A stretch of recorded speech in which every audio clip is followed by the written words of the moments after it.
Libra, hi! Welcome to Mr. Queen PH. At ito ang inyong weekly reading. So, let's see anong ganap sa inyo. December 23 to 29, 2024.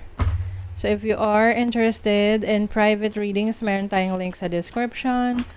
At sa pinned comment, pakicheck nila information kung paano mag-book for a private reading.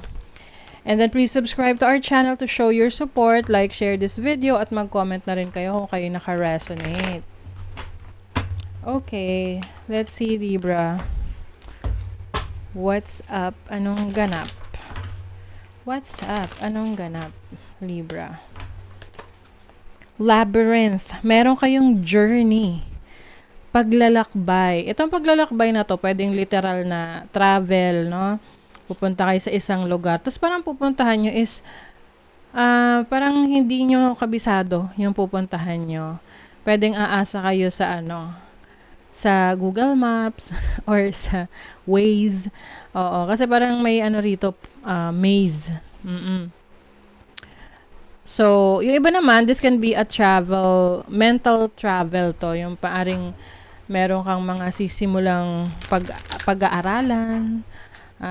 You want to gusto mong dagdagan ng iyong kaalaman.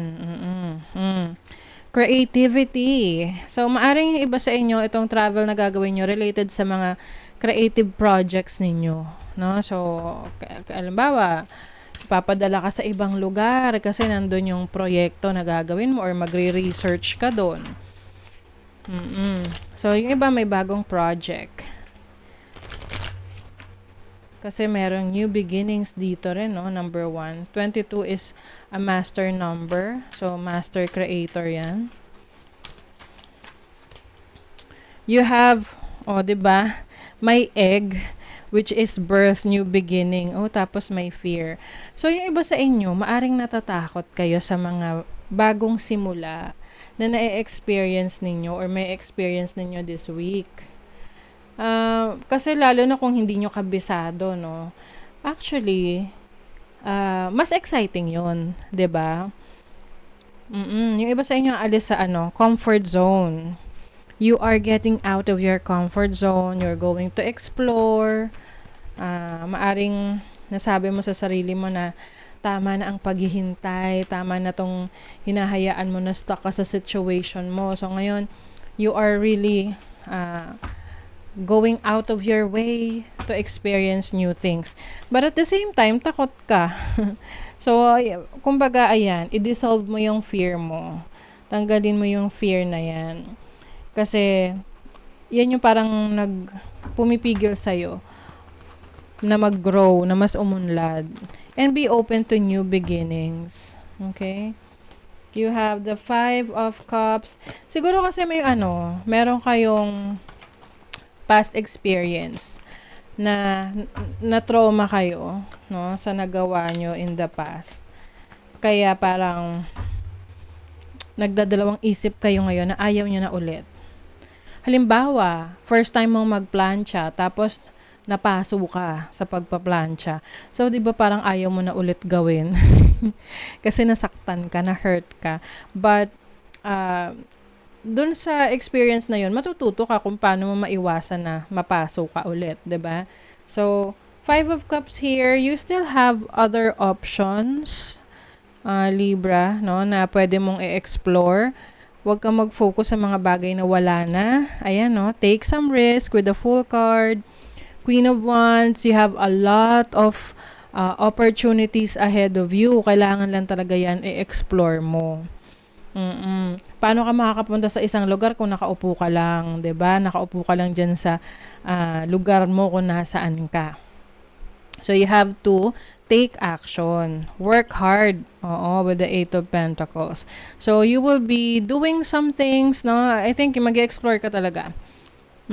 Going out on an adventure. This can be adventure pagdating sa trabaho mo, sa career path mo. Susubo ka ng mga bagong experience, pwedeng magta-try kang mag-apply sa ibang company, sa ibang industry, or susubok ka. Marami kang pwedeng gawin, Libra.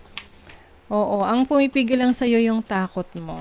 So, iwaksi mo yung takot mo na yan. Uy, may new love.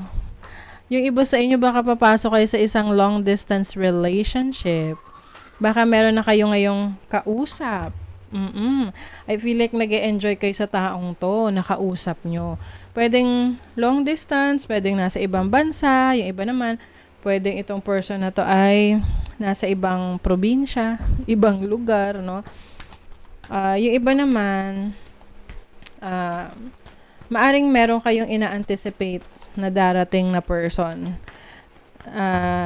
Na darating sa inyo, parang, alam mo yung uuwi, galing abroad, ganon. So, tell us something about this new love. Ano to? Uy, the sun. So, you may be dealing with a Leo or a Taurus. Wow. Mega combination, no? Taurus, Leo. Alam nyo, I also see this as an opportunity for you sa ibang bansa. So, kung may plans kayo na pag-abroad, this is your sign na subukan yan, ituloy mo, no? Kasi maaring dun ka mas maging masaya, tas pwedeng dun ka, kung single ka ha, baka doon ka pa makahanap ng romantic partner. Oo, romantic partner mo. At baka dun ka pa ikasal, magkaanak, 'di ba? So go for it. Gentleman. You may be dealing with a masculine. Uy, the stars. And then, syempre, kailangan kilalanin mo tong taong to. Baka kasi meron pang mga ibang bagay na kailangan mong malaman sa person na to bago ka magseryoso. 'Di ba? You have the star, so you are very hopeful for this new connection, no? If this is a relationship, yung iba naman, a new opportunity. Very hopeful ka dyan. And may mga matutupad kang pangarap. But somewhere along the way, may mga kailangan kang pag-ingatan ng mga taong makakasalamuha mo. Wag laging magtiwala, no? So, yung iba sa inyo talaga, parang feeling nyo, whatever you are, ano bang sitwasyon mo ngayon, lalo na sa trabaho, career, parang feeling mo hindi mo deserve yan. Kaya ngayon, very much determined ka na i-pursue yung gusto mo. Yung iba sa inyo gusto maging lawyer or sa nasa public service, yan, gusto nyo mag-take ng civil service exam. Yung iba naman, meron kayong mga kailangang asikasuhin na paperworks, mga papeles, dokumento para maipurso nyo talaga yung gusto nyo sa career ninyo. Okay?